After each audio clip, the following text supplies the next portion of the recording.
Ada buku-buku cerita tentang kancil dan kura-kura, ya, kancil dan ada kancil dan siput. Jadi kancilnya dia rasa dia lari cepat, tapi siputnya banyak gitu. Oi katanya ada. Tapi ada juga cerita tentang kelinci dan kura-kura. Itu beda, jadi kura-kuranya bukan banyak, kura-kuranya tetap satu, kelincinya juga satu, lalu mereka berlomba. Gitu. Kalau kura-kura berlomba sama kelinci, siapapun ditanya, pastilah kelinci akan menang, karena kelinci itu kan cepat, gitu. Tetapi kalau kelinci menang melawan kura-kura itu mah bukan cerita, ya kan? Itu bukan cerita, itu semua orang tahu. Tapi justru di dalam cerita itu terjadi sesuatu yang sangat mengejutkan sekali, karena ternyata bukan kelincinya yang menang, tetapi kura-kuranya yang menang.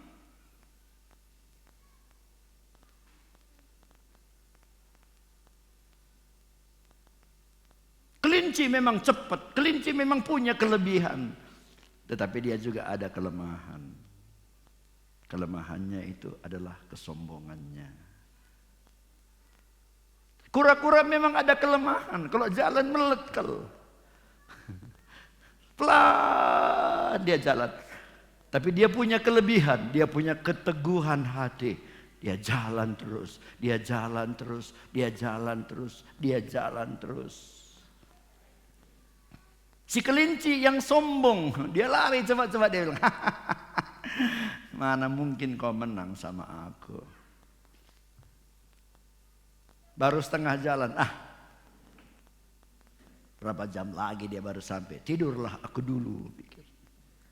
Nanti bangun aku pun masih pasti menang aku. Enggak mungkin aku kalah. Tidur dia, bobok dia, ger mengker dia enggak sadar. Waktu dia tidur itu kura-kura yang jalan perlahan melewati dia.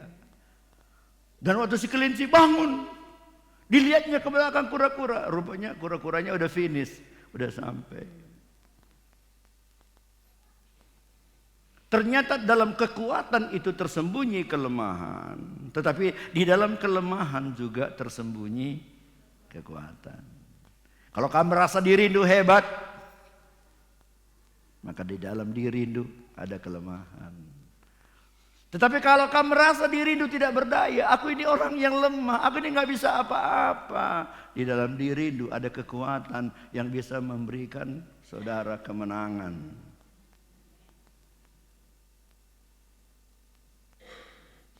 Nah, dari sini kita ingin lihat di Hakim-Hakim pasal yang ketiga, pasal 3 ayat 14.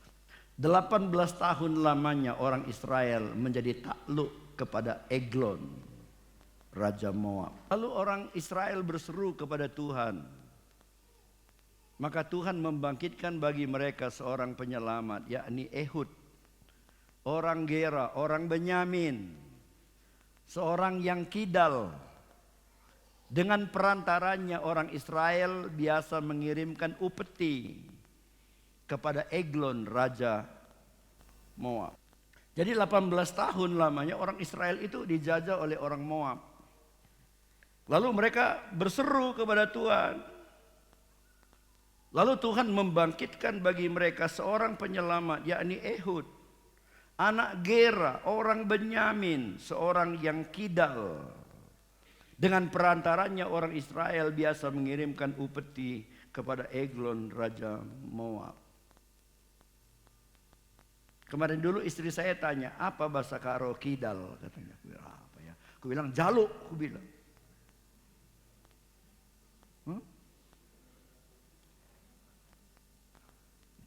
Terus aku buka lemari kamus bahasa Karo, enggak nampak, tak siapa pula yang ngambil, enggak ada.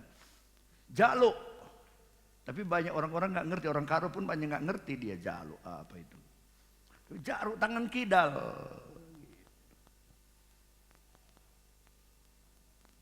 Ehud, seorang pemimpin Israel, itu jelas sekali di Alkitab dibilang dia Ehud anak Gerar orang Benyamin, seorang yang kidal.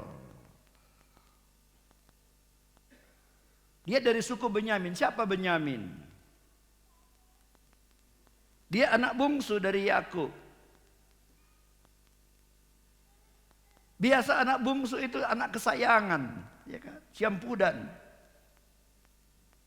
Anak kebanggaan. Begitu bangganya bapaknya kepada Benyamin sampai dia dinamai Benyamin, yang artinya anak lelaki tangan kananku. Kenapa? Karena biasanya tangan kanan selalu lebih hebat dari tangan kiri. Kalau ada seorang penguasa, seorang pejabat, seorang panglima, dia bilang, kamu pilih mana? Tangan apa, sebelah kanan atau sebelah kiri? Kebanyakan orang akan berkata, sebelah kanan. Aku tahu kok, aku tangan kirinya. Nggak ada. Selalu bilang, aku tangan kanannya. Gitu. Untuk menunjukkan tangan kanan itu memang lebih daripada yang lain. Dan suku Benyamin ini memang agak aneh gitu. Suku Benyamin ini agak aneh karena di dalam Hakim-Hakim pasal yang ke-20 ayat yang ke-15. Hakim-Hakim pasal 20 ayat yang ke-15. Pada hari itu dihitunglah jumlah Bani Benyamin dari kota-kota lain itu 26.000 orang yang bersenjatakan pedang. Belum termasuk penduduk Gebea yang terhitung 700 orang pilihan banyaknya. Ayat 16, perhatikan ini. Dari segala laskar ini ada 700 orang pilihan yang kidal. Lucu ya, itu suku Benyamin, tuh suku Benyamin. Ada 700 orang yang jaluk. Dan setiap orang dari mereka dapat mengumban, pakai alih-alih, mengumban dengan tidak pernah meleset sampai sehelai rambut pun. Kalau rambut pun dibikin gini, ditembaknya kena. Hebat sekali nih, hebat sekali. Tapi siapa yang hebat itu? Orang yang kidal. Kalau dengan tangan kanan gitu, biasa, di mana-mana orang bisa. Tapi orang yang kidal karena tangan kanannya lemah.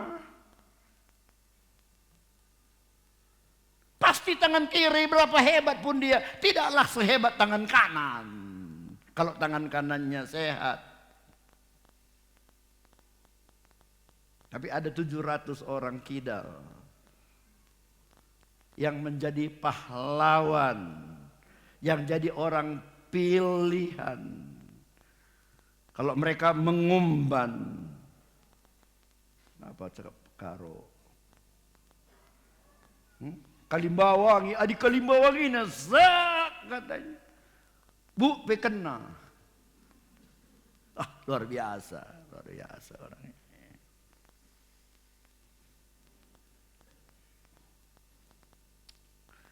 Ehud bertangan kidal. Itu dalam bahasa aslinya berbunyi Ehud yang cacat tangan kanannya.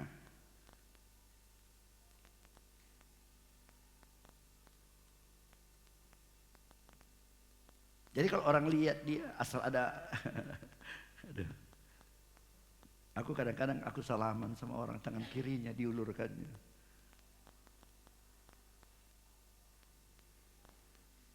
Kenapa? Karena tangan kanannya cacat. Jadi ada apa-apa tangan kirinya dia yang ulurkan. Ada apa tangan kirinya diulurkan. Ada yang nggak beres dengan kanannya, tangan kanannya. Mungkin sakit, mungkin rusak. Jadi secara umum Ehud ini adalah orang yang tidak sama dengan orang yang lain. Kalau dia anggota gereja ini, kalau perlu ngangkat kursi, kita nggak suruh dia. Jangan gitu. karena dianggap dia lebih lemah dari orang yang lain. Kenapa? Karena kebanyakan orang menggunakan tangan kanan. Tangan kanan berbicara tentang kuasa, tentang kemampuan, tentang berkat. Tempat sebelah kanan tuh kalau ada presiden, tempat sebelah kanan adalah tempat yang paling dihormati. Ehud cacat dalam hal sebelah kanan, tetapi Allah memilih orang yang kidal untuk menjadi tangan kanannya, bahkan lebih daripada orang yang punya tangan kanan. Jadi Allah bisa memilih orang yang lemah. Allah bisa memilih orang yang tak berdaya.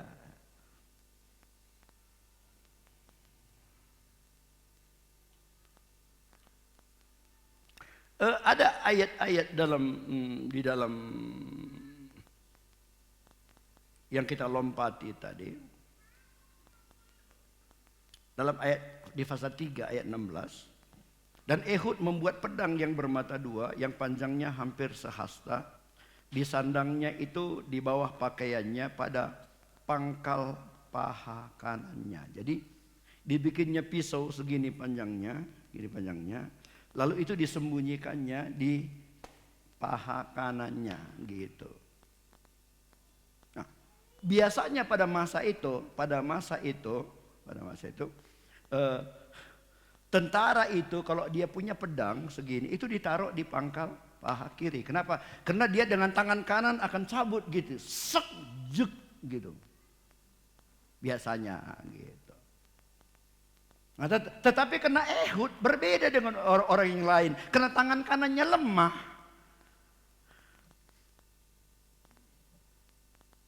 Maka pedang yang dibikinnya itu ditaruhnya di pahanya sebelah kanan, karena dia akan mengambil dengan tangan kiri. Inilah kelemahannya, tapi ini juga kelebihannya.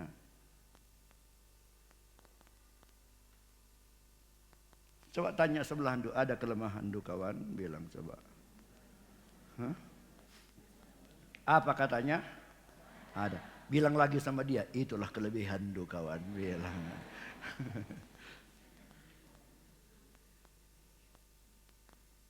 Jadi Ehud ini ditaruhnya pedangnya di paha kanan yang tidak biasa. Biasa orang taruh di paha kiri karena akan dicabut dengan tangan kanan. Ayat 17, kemudian ia menyampaikan upeti pada Eglon Raja Moab. Adapun Eglon itu seorang yang sangat gendut. 204 kilo. Itu yang kubilang sulit masuk surga kan. Karena orang gendut itu sulit masuk surga. Pintu surga sempit. Dan waktu pengangkatan gak terangkat dia. Eglon, itu Raja Eglon.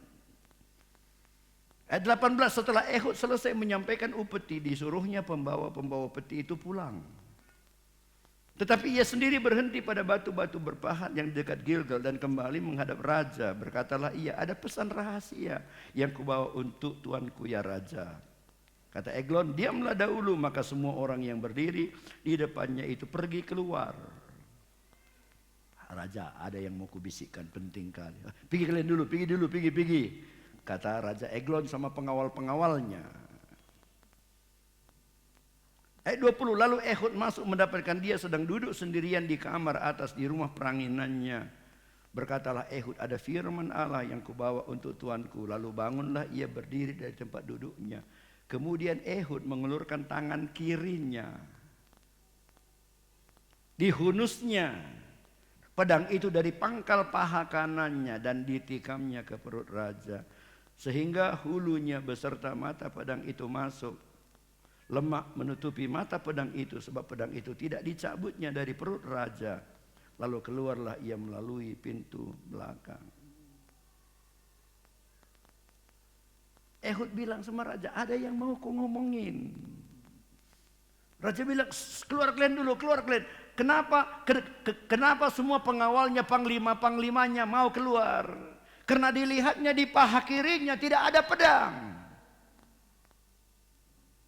Oh, orang ini tidak berbahaya, tidak ada pedang di paha kirinya. Orang ini tidak berbahaya karena tangan kanannya cacat. Orang ini tidak apa-apa. Raja Eglon juga gitu. Kenapa dia mau berduaan dengan Ehud? Karena dia lihat tangan Ehud cacat. Juga nggak ada pedang di paha kirinya. Kalau tangan kiri, ya apalah tangan kiri apalah kekuatannya. Dia nggak mengerti bahwa di dalam kelemahannya disitulah terletak kekuatannya.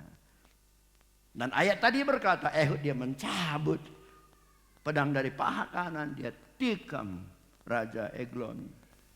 Di dalam ayat yang ke-30, demikianlah pada hari itu Moab ditundukkan oleh Israel. Maka amanlah tanah itu 80 tahun lamanya. Ini kan prestasi yang hebat untuk seorang yang kidal dan cacat tangan kanannya. Dari ayat-ayat yang kita baca ibu bapak, kita bisa melihat bahwa Tuhan itu bisa memakai siapa aja. Itu prinsipnya. Tuhan bisa memakai siapa saja. Siapa yang menduga Ehud bisa jadi pemimpin. Tapi kita semua tahu dalam firman Tuhan bahwa Tuhan kita adalah Tuhan yang selalu tidak disangka. Tuhan yang tidak bisa diduga. Tuhan yang sering membuat kejutan.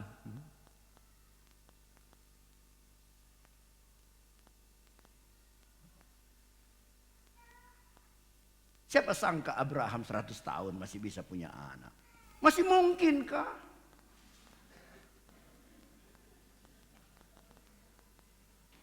Justru Tuhan itu selalu bekerja dengan cara-cara yang tak mungkin. Karena dia adalah Tuhan.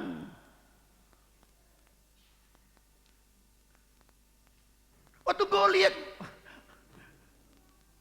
berperang melawan Daud, siapa yang sangka Daud akan menang? Tidak ada siapapun yang menyangka Daud akan menang.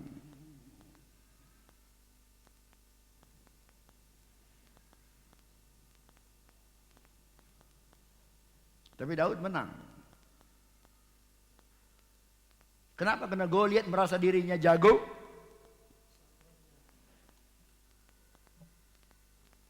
Goliat merasa dirinya jago. Dia merasa tameng-tameng pakaiannya semua aman. Dia mengandalkan kekuatannya. Daud tidak, dia tahu dia lemah, dia tahu dia tidak bisa apa-apa. Sebab itu dia mengerti bahwa dia hanya orang yang bersandar kepada Tuhan.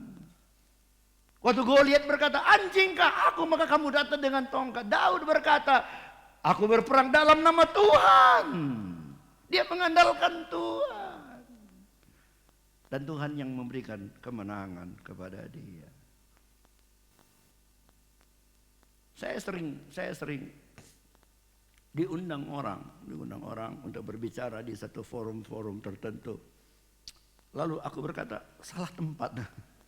Saudara-saudara, aku salah tempat di sini karena ini bukan tempatku. Karena aku bukan seorang pembicara di seminar. Kalau untuk khotbah kebaktian baiklah. Untuk menginjil oke lah, tapi itu berbicara di forum di mana orang-orang yang pintar-pintar. Aku salah tempat, aku bukan di sini tempatku. Aku sering merasa diriku banyak kekurangan. Aku selalu merasa diriku lemah. Aku setiap disuruh berdiri di hadapan orang, naik ke mimbar, aku berkata, Tuhan tolonglah aku Tuhan.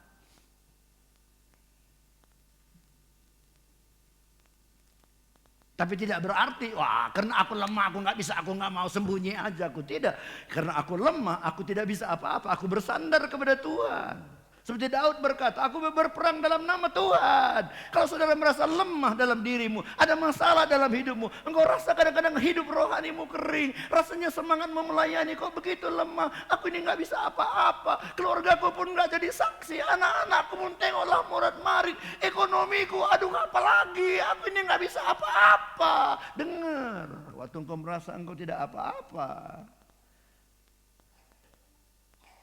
Tuhan bisa memakai engkau. Tuhan bisa melakukan perkara-perkara yang besar di dalam kehidupanmu. Justru dalam kelemahan itulah kekuatanmu.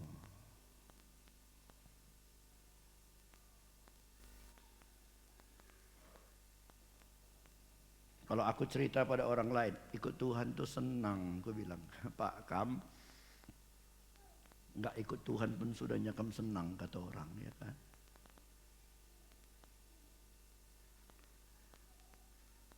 Tapi kalau saudara-saudara engkau seorang yang menderita banyak pencobaan, orang semua lihat betapa beratnya beban hidupmu, dan engkau berkata ikut Tuhan itu senang, orang akan berpikir pasti ada sesuatu yang istimewa. Kenapa dalam hidup yang begitu berat yang dia rasakan, dia masih bisa berkata ikut Tuhan itu senang. Jadi terbalik ya, kalau saudara berkata, bagaimana aku bisa bersaksi, hidupku pun susah. Justru disitulah kesaksian kita lebih hidup daripada orang yang menikmati hanya kesenangan, nggak ada masalah dalam hidupnya. Justru waktu kita menghadapi masalah, problem di tengah-tengah hidup kita, orang lihat kita masih antusias ikut Tuhan, orang akan berkata, ada apa ini, ada apa ini. Justru di tengah-tengah kelemahan kita, disitulah terletak kekuatan kita. Apa yang dikatakan oleh Rasul Paulus dalam 1 Korintus pasal 1?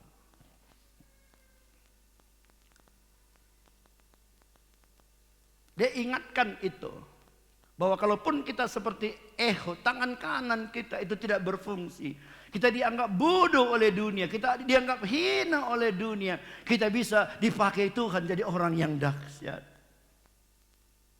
Di ayat 26, ingat saja saudara-saudara bagaimana keadaan kamu ketika kamu dipanggil menurut ukuran manusia. Tidak banyak orang yang bijak. Ngerana pelai Pak Rusur. Tidak banyak orang yang berpengaruh. Tidak banyak orang yang terpandang. Tetapi apa yang bodoh bagi dunia dipilih Allah untuk memalukan orang-orang yang berhikmat. Dan apa yang lemah bagi dunia dipilih Allah untuk memalukan apa yang kuat.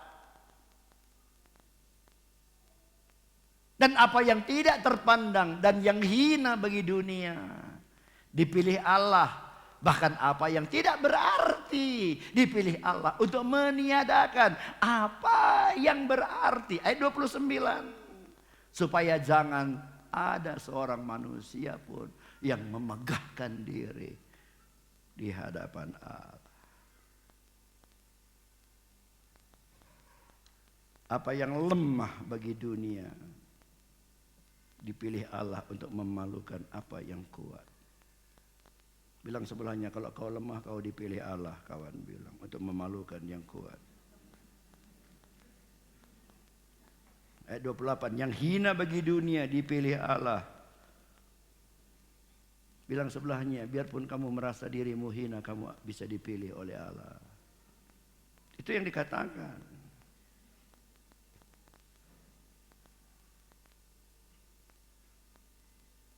Kalau saudara merasa hidupmu beda dengan orang lain.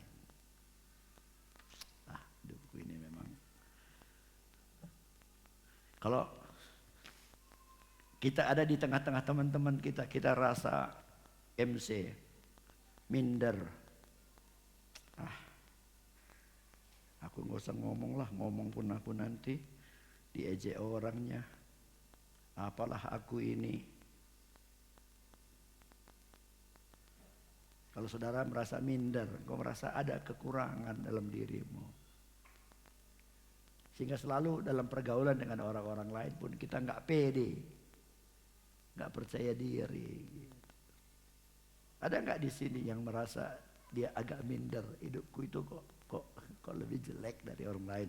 Ekonomiku lebih jelek, kesehatanku lebih jelek. Kadang-kadang ada yang rumah tanggaku lebih jelek, kadang-kadang anak-anakku lebih jelek, kadang-kadang aduh, pokoknya pakaianku pun lebih jelek.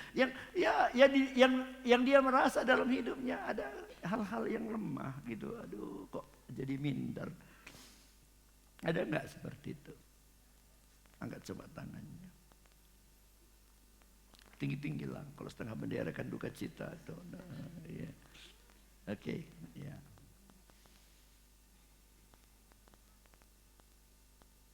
Tapi Ehud bisa dipakai lebih daripada orang yang punya tangan kanan. Berarti saudara juga bisa dipakai oleh Tuhan. lebih dari yang lain. Amin. Bilang tepuk-tepuk bahu kawan sebelahnya. Kau bisa dipakai Tuhan lebih dari yang lain kawan. Bilang jangan minder kawan. Jangan minder, kamu dahsyat. Dalam kelemahanmu ada kekuatan kawan. Bilang bikin gini-gini sampai sakit dia rasa. Aduh luar biasa ini.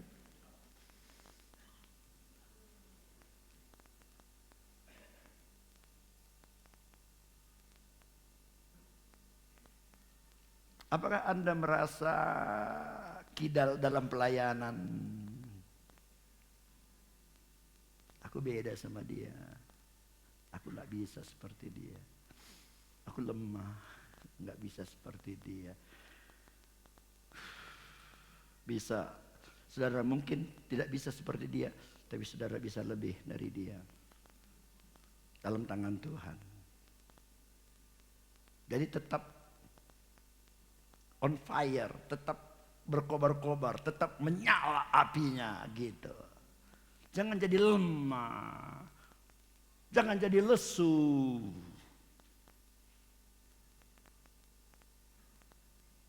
Apakah saudara merasa aku nggak punya karunia, aku nggak punya talenta, aku nggak punya kemampuan?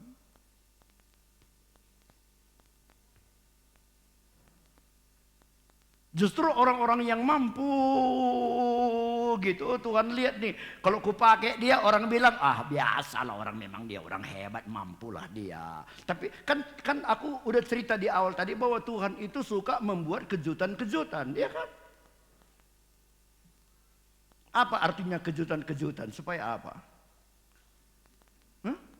Supaya orang terkejut, ya kan, namanya pun kejutan-kejutan. Supaya orang terkejut. Gimana supaya orang terkejut? Tuhan akan memakai dia melampaui hal-hal yang biasa. Asal saudara tetap mencari Tuhan, tetap mengasihi Tuhan. Usahakan hidupmu selalu akrab dengan Tuhan. Selalu periksa hubunganmu dengan Tuhan. Kalau ada engkau lihat kerikil-kerikil yang mengganggu hubunganmu, cepat diperbaiki. Asal engkau selalu dekat dengan Tuhan, Tuhan bisa berbuat perkara-perkara yang ajaib di dalam kehidupanmu. Bisa saja saudara bisa melakukan hal-hal yang aku sendiri tidak bisa lakukan.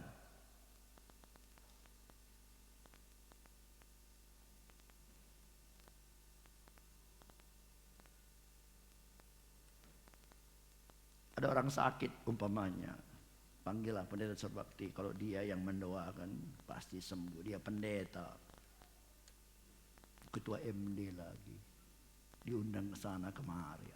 Kalau dia yang doakan pasti sembuh. Datang aku doakan, nggak sembuh-sembuh. Tumpang kaki, tumpang tangan, tumpang segala, udah nggak sembuh-sembuh.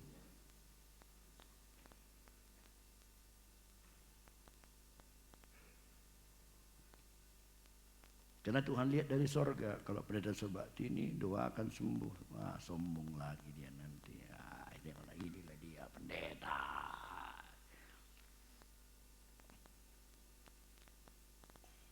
Lalu kemudian datanglah seorang mama, nggak berani pun dia rombongan datang, apa malu dia kiri kanan datang dia. Ngobrol, kudoakan kami ya. Iya doakan, pegangnya tangannya. Tuhan Yesus kasihanilah dia, Tuhan sembuhkan dia. Dalam nama Tuhan Yesus. Tuhan suka bikin apa tadi? Kejutan.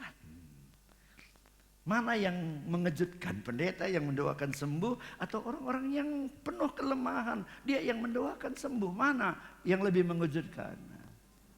Yang kelemahan. Tuhan suka bikin kejutan. Oleh sebab itu jangan pandang pada kelemahanmu, jangan pandang pada tangan kananmu yang cacat, tapi memandang kepada Tuhan yang besar. Tuhan bisa berbuat apa saja.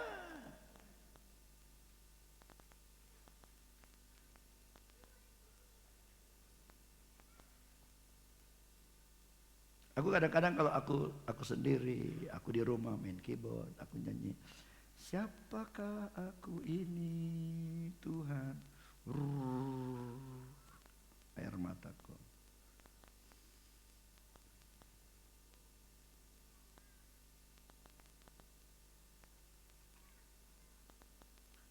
Karena aku sadar bahwa aku tidak seperti apa yang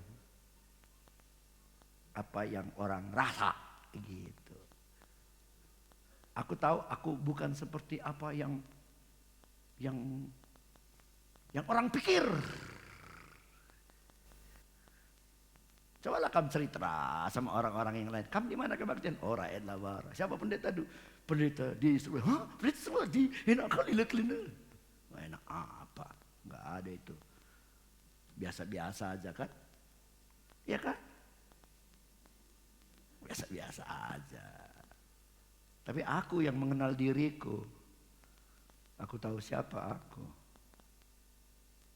Aku adalah seperti Ehud, orang yang cacat tangan kananku.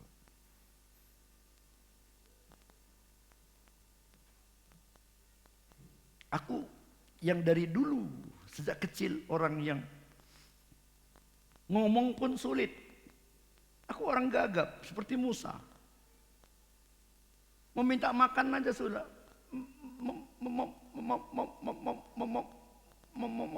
Memakan, nah gitu. Coba kalau khotbah gitu kan sulit. Mari kita baca.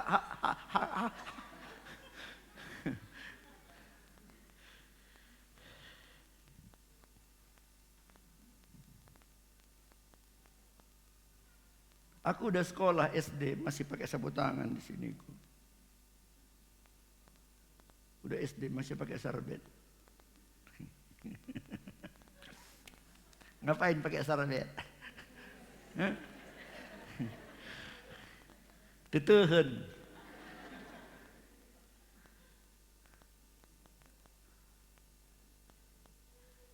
Aku masih ingat tuh.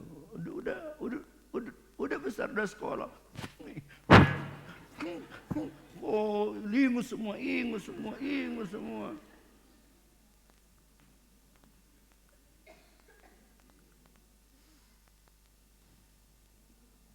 Tapi aku bersyukur pada Tuhan bahwa di tengah-tengah kelemahanku justru Tuhan mau memakai aku.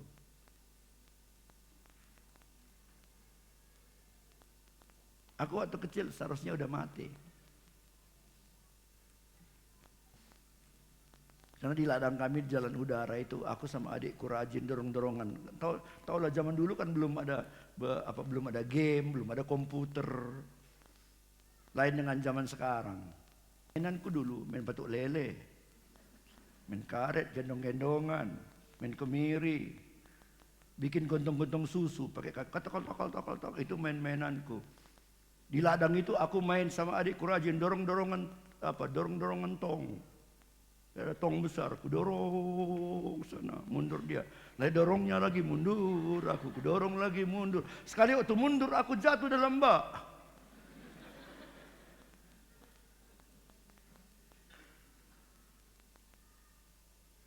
Seharusnya aku mati di sana. Tapi ada satu orang yang kerja di ladang, orang Jawa. Dilihatnya jatuh. Dia cepat dia terjun ke dalam bak. Yang dalam. Diangkatnya aku.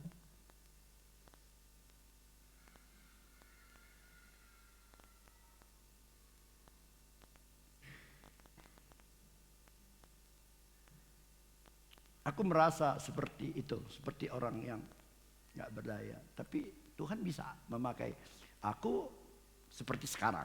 Kalau aku bisa dipakai oleh Tuhan seperti sekarang, saudara juga pasti bisa. Saudara juga pasti bisa, siapapun dirimu, apapun masalahmu, apapun kelemahanmu, apapun kekuranganmu, tidak peduli. Kalau tangan kanannya bermasalah, tetap bisa dipakai oleh Tuhan lebih dari orang-orang yang lain. Saudara-saudara bisa. Kalau saudara masih semangat, masih antusias, terus ikut Tuhan, terus melayani Tuhan. Tingkatkan kerinduanmu beribadah, tingkatkan kerinduanmu mencari firman Tuhan, tingkatkan kerinduanmu untuk berdoa, tingkatkan kerinduanmu untuk saat teduh. Hidup dalam kekudusan, Tuhan akan mengerjakan perkara-perkara yang ajaib dalam hidupmu, sehingga selalu ada kejutan-kejutan, sehingga nama Tuhan akan dimuliakan dan dibesarkan. Waktu aku ngurus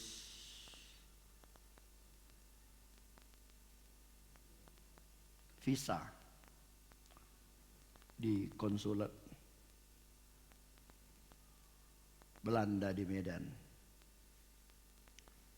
Karena nanti kami bulan 6 awal tanggal 1 kami akan ke Eropa. Karena selama ini di sini terlalu sering ke Eropa. Mamaku dulu, wah itu di ladang belakang itu ropah semua. Jadi sering kami terus ropah itu, potong-potong daun yang layu-layu sudah. Kalau sering terus ropah, sekarang juga pergi ke ropah. Tapi bukan terus ropah, tapi Eropa. Kami akan ada pelayanan di negeri Belanda, mungkin kami akan mengunjungi Sabarino dan Mauro, masih ingat ya, dulu yang kebacaan di sini, dia tinggal di Milan, di Italia, kami akan bisa pergi ke sana, dan mungkin beberapa negara yang lain. Waktu aku mengurus visa di sana, mereka tanya, Pak, ngapain Bapak mau ke sana? Mau ke Jerman, Belanda, Italia, ngapain? Mau studi banding ya, katanya. Saya bilang, ngapain aku studi banding di Belanda? Tidak ada yang mau di studi bandingin di Eropa, nggak ada. Sana semua gereja kosong, gereja dijual jadi bioskop.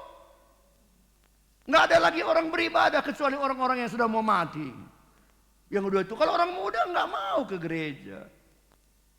Aku bilang enggak Pak, apa yang mau distudikan bandingkan, Indonesia jauh lebih hebat. Kalau mau studi banding kemana? Pergilah ke Korea. Kalau mau studi banding pergi kemana? Pergilah ke Cina. Kenapa? Karena mereka begitu antusias, begitu mereka hebat, mujizat terjadi. Kenapa? Karena gereja di sana ada dalam tekanan. Mereka lemah secara organisasi, mereka lemah secara pelajaran, mereka lemah. Nggak ada pendeta yang mengajar mereka. Karena mereka dikejar-kejar untuk ditangkapin. Mereka ibadah di gunung-gunung, di tempat-tempat dingin, di hutan-hutan. Di mana tidak ada polisi. Mereka lemah secara organisasi. Mereka tak berdaya secara organisasi. Punya Alkitab aja sulit. Kalau mereka punya Alkitab begini, ini disobek-sobek. Karena jarang punya Alkitab. Jadi ini dua lambar, terdua lambar. Supaya ada bisa supaya bisa baca firman Tuhan di rumah. Mereka menderita, punya Alkitab aja enggak. Tetapi mereka orang yang berkobar-kobar melayani Tuhan. Ratusan juta sekarang orang Kristen di bawah tanah. Bukan maksudnya ditanam, enggak. Maksudnya rahasia gitu, orang enggak tahu. Mereka orang yang hebat. Kenapa? Justru karena dalam penderitaan, dalam kelemahan, mereka itu orang yang antusias ikut Tuhan. Di sana nggak ada orang Kristen suam-suam kuku, nggak ada. Di sini gimana kira-kira?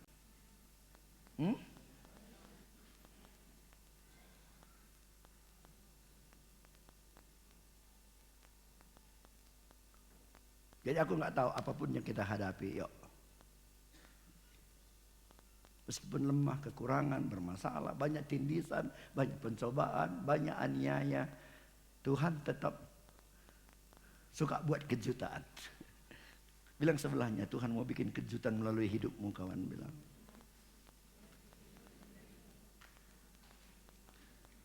Memang kura-kura lemah, tapi dia bisa mengalahkan kelinci. Allah suka membalikkan sesuatu. Kita pikir gini, gitu. Kita pikir gini, berbeda caranya. Saya berharap bahwa kalaupun kita dalam kehidupan kita akan sering merasa diri kita seperti sekarang aku melihat, mungkin saudara-saudara merasa ya ibadah berangkat dari rumah pun kurang semangat. Aduh, masalahku gini banyak. Aduh, tapi dengar firman Tuhan hari ini. Betapa lemahnya pun kita, betapapun banyak kekurangan kita, mari kita tetap antusias mengikut Tuhan, maka Tuhan akan mengerjakan perkara-perkara yang besar.